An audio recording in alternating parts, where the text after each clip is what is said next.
અમદાવાદ શહેરમાં Narol police station ખાતે એક ગુનો નોંધવામાં આવ્યો હતો કે જેમાં જે વિક્ટીમ છે એનું એટીએમ કાર્ડ બદલાઈ ગયું હતું અને ત્યારબાદ એમાંથી કેટલાક રૂપિયાની ઉપાડ થઈ ગયો હતો, જેમાં ટોટલ 1,68,000ની કિંમતનું જે ભોગ બનનાર છે એને નુકસાન થયું હતું.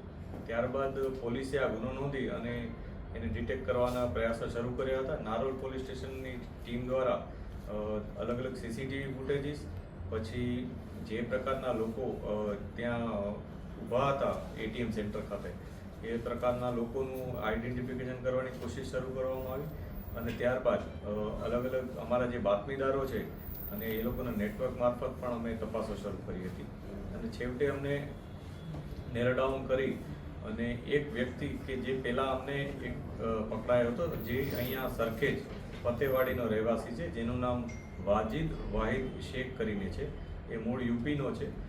એ વ્યક્તિ એક રેકી કરનાર અથવા એક ટીપર પ્રકારનો વ્યક્તિ જણાતો હતો. ત્યારબાદ એની વધુ પૂછપરછ કરી તો તેણે સમગ્ર બાબત પોલીસને જણાવી હતી કે એ આખી એક ગેંગનો એક મેમ્બર છે. આ જે ગેંગ છે એ મેવાતી ગેંગ તરીકે આમ ઓળખાય છે કે જે લોકો હરિયાણા અલાવલપુર કરીને જે એરિયા છે ત્યાંથી આવે છે. એમાંથી બે વ્યક્તિઓ, એક વ્યક્તિનું નામ યોગરાજ ઉર્ફે મહેશ કિશનલાલ જાટવ છે, જ્યારે બીજાનું નામ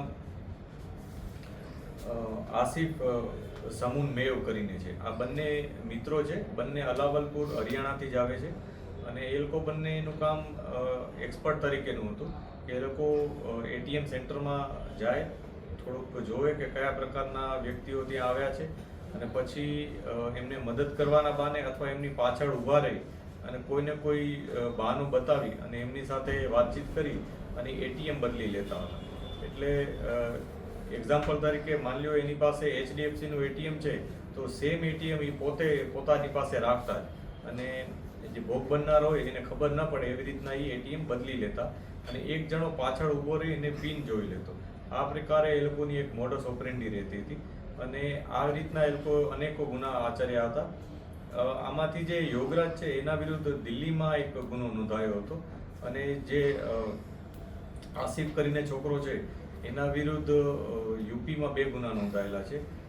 જ્યારે પોલીસે વિગતવારની પૂછપરછ કરી અને ઇન્ટ્રોગેશનમાં ઘણી બધી બાબતો પોલીસને જાણવા મળી કે જેમાં અમદાવાદ શહેરના કુલ 8 ગુનાઓ ડિટેક્ટ થયા છે અને એક એટલે ગુજરાતના 8 ગુના અને એક હરિયાણાનો ખેરીપુર જગ્યાનો પોલીસ સ્ટેશનનો ગુનો છે એ ડિટેક્ટ થયો છે.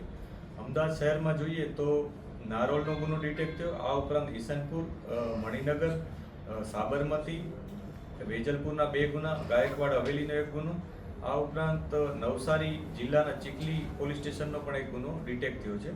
પોલીસ દ્વારા આરોપીઓ પાસેથી કુલ 146 જુદી જુદી કંપનીઓના એટીએમ કાર્ડ રિકવર કરવામાં આવ્યા છે કે જેમાંથી અન્ય જે ભોગ બનનાર હતા એ લોકો સાથે છેતરપિંડી કરી અથવા એમને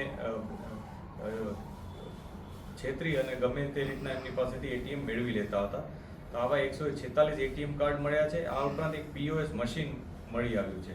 એટલે જે આરોપીઓ હતા એ લોકો પહેલાં તો જે પિન કોડ લઈ લેતા અને પછી એટીએમમાંથી જેટલા વિડ્રો થઈ શકે એટલા વિડ્રો કરી લેતા અને બાકીનો જે એમાઉન્ટ છે એ POS મશીન એનું જે છે ઇન્જેનિકો ભારત પે કરીને કંપનીનું છે, એ મશીનમાં સ્વાઇપ કરી અને એમનો સંલગ્ન એક જે ખાતું હતું એકાઉન્ટ, એ એકાઉન્ટમાં ડાયરેક્ટ પૈસા ક્રેડિટ કરાવી દેતા હતા. આ પ્રકારની એમની એમો હતી અને આવી રીતના પોલીસે લગભગ 9.5 લાખ રૂપિયાની જે ટોટલ તમામ ગુનાઓની જે થઈ છે, ક્રાઇમ બન્યો છે એ ડિટેક્ટ કર્યો છે અને એમાંથી 1,68,000ની જે નારોલ પોલીસ સ્ટેશનનો ગુનો હતો એને પણ ડિટેક્ટ કર્યો છે અને